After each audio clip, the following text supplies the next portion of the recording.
I can say that the military really helped him in his direction as far as his career path and what he would like to do for the future. If my son chooses to retire, I believe currently he's thinking to retire at 20 years. So I'm sure by the end of 20 years he will be more than prepared to come into the civilian world and pursue, whether it be logistics or whether he pursues school while he's in the service and maybe another career. But currently he's looking at making a career out of the Marine Corps. Well, he wanted to go on the reserve because he wanted to go to college. And you say, well, this way, Dad, they'll pay for me going to school and stuff. I mean, he really wants to, like, be an EMT. That's what he's been going to school for, and he's working hard at it. His school is paid for. He just has to jump through some hoops as far as the paperwork. And most of the schools are pretty good about understanding how to fill out the paperwork. He has been in school now 3 different times.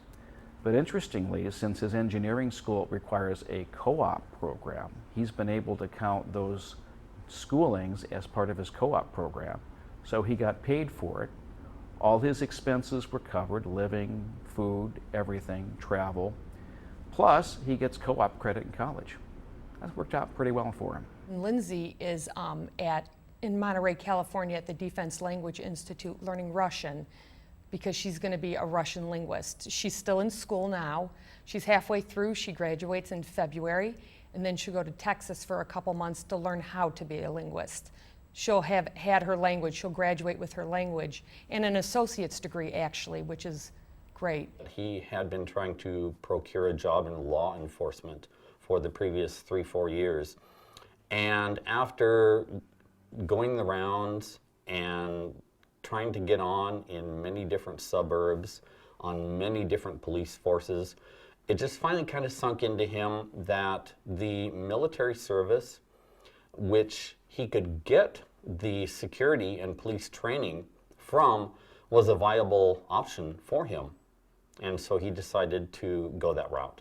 Justin got advice from Chris saying, if you're going to be in the Navy, you got to be in this program. If you talk to people, you tell people your kid joined the Navy and they're in nuclear, and everybody that knows it says, oh wow, that's a great program to get into. And even though their kids weren't in the nuclear program, they had heard about the nuclear program. Justin chose that because if you can get that test and pass that test, you might as well go for the best. Because he is an accountant, he had to go to a lot of classes about learning about taking care of your own finances. So he got a car loan. So he has to pay bills.